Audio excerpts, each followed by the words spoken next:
ओम नमः शिवाय। श्री शिवाय नमस्तुभ्यम। जय श्री महाकाल। जी हाँ भक्तों, क्या आपके भी घर में कोई ऐसा व्यक्ति है जिसका विवाह नहीं हो पा रहा? आप लोग बहुत ज़्यादा परेशान हैं उसके विवाह को लेके कि आखिरकार उस व्यक्ति का जो विवाह है वो क्यों नहीं हो पा रहा। आप बहुत ज़्यादा परेशान हैं कि आखिरकार उसका जो विवाह है वो क्यों नहीं हो पा रहा। आपको समझ में भी कुछ भी नहीं आ रहा कि क्यों ऐसा हो रहा। आपने हर एक चीज़ कर लिया, हर एक चीज़ अपना लिया, लेकिन फिर भी विवाह होने का नाम नहीं ले रहा। तो आपको परेशान होने की बिल्कुल भी आवश्यकता नहीं है, क्योंकि आज जो मैं आपको उपाय बताने वाला हूँ, अगर आपने उसको ध्यान से सुन के और अच्छे तरीके से कर लिया तो अवश्य रूप से सारी इच्छा, सारी मनोकामना जो है वो पूरी होगी ही होगी और उस व्यक्ति का जो विवाह है वो होगा ही होगा। क्या करना है, कैसे करना है, पूरा बताने वाला हूँ और एक एक चीज़ समझाने वाला हूँ। तो बस उपाय ध्यान से सुन के अच्छे से करिएगा ज़रूर। देखिए, आपको भी पता है कि पूज्य गुरुदेव की जो कथा होती है उसमें लाखों की भीड़ आती है। कैसे भीड़ आती है?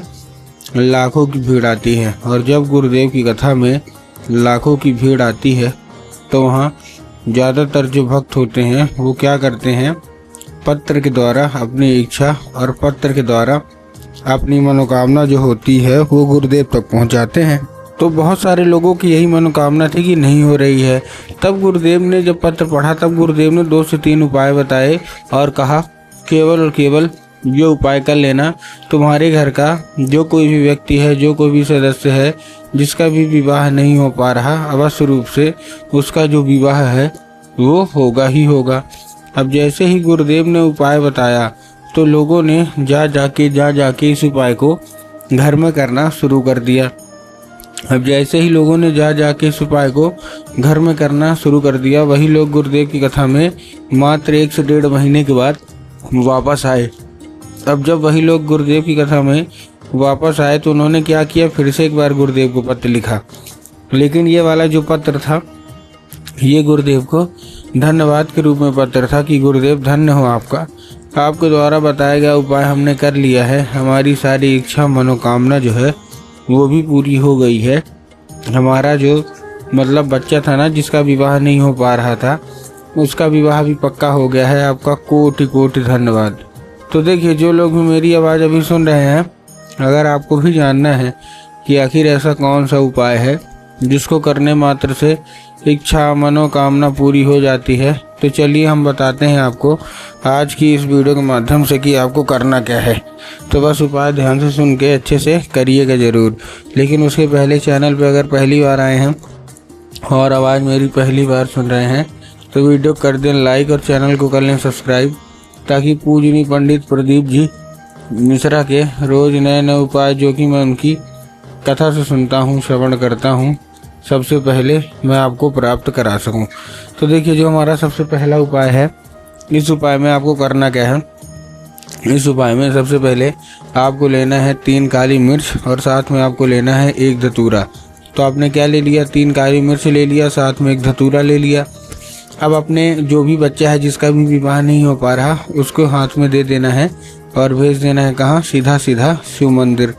अब जैसे ही वो शिव मंदिर पहुँचेगा, शिव मंदिर पहुँचते ही उसको बोलिएगा कि दक्षिण दिशा में खड़ा हो जाए और उत्तर की ओर अपना चेहरा कर ले। अब देखिए, दक्षिण और उत्तर में ना बहुत सारे लोग कंफ्यूज होते हैं कि दक्षिण क्या है, उत्तर क्या है, हमको थोड़ा साफ साफ बताओ। तब गुरुदेव ने साफ साफ बताया है कि आप जिस भी शिव मंदिर जा रहे हैं उस शिव मंदिर का जिधर साइड जलाधारी होगा आपको अपना चेहरा उधर साइड करके खड़े हो जाना है। ठीक, खड़े हो गए।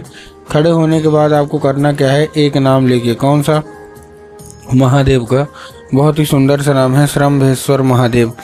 तो आपको करना क्या है, आपको श्रम्भेश्वर महादेव का नाम लेके और उन्हीं का स्मरण करके आपको चुपचाप क्या कर देना है, अर्पित कर देना है। बस पूज्य गुरुदेव कहते हैं कि अगर आपने ऐसा कर लिया तो अवश्य रूप से सारी इच्छा मनोकामना जो है वो पूरी होगी ही होगी। ये था हमारा पहला उपाय। अब हम चलते हैं अपने दूसरे उपाय की ओर। अब देखिए, जो हमारा दूसरा उपाय है, इस उपाय में आपको करना क्या है। इस उपाय में सिंपल सा आपको सबसे पहले चाहिए क्या, आपको चाहिए केवल थोड़ा सा लाल चंदन, ठीक, लाल चंदन ले लिया। अब लाल चंदन लेने के बाद आपको करना क्या है, जैसे आपने लाल चंदन लिया, लाल चंदन लेने के बाद आपके जो कोई भी व्यक्ति उसके हाथ में दीजिए और भेज दीजिए कहाँ, सीधा शिव मंदिर। अब जैसे ही वो शिव मंदिर पहुँचेगा, माता शोक सुंदरी वाली जगह में, जो कि जलाधारी के बिल्कुल बीचों बीच होती है, वहाँ अर्पित करवा दीजिए। और वहाँ अर्पित करवाने के बाद उसको औषधि के रूप में मांगिए। अब क्या होगा, अभी औषधि का रूप ले लेगा। 5 मिनट तक आप खड़े रहिए, फिर वही चंदन अपने हाथ में फिर से लगा के चुपचाप आ जाइए घर आने के बाद आपको करना क्या है, जैसे आप घर आए, घर आने के बाद जहाँ आप लोग सोते हैं और जिधर साइड सर करके सोते हैं, उधर साइड की जो दीवार होगी उसी दीवार में आपको लगा देना है। पूज्य गुरुदेव कहते हैं कि उस चंदन के जरिए स्वयं माता जो है वो आपके घर में प्रवेश कर जाएंगी और आपका जितना भी मतलब विवाह नहीं हो पा रहा, अवश्य रूप से होगा ही होगा।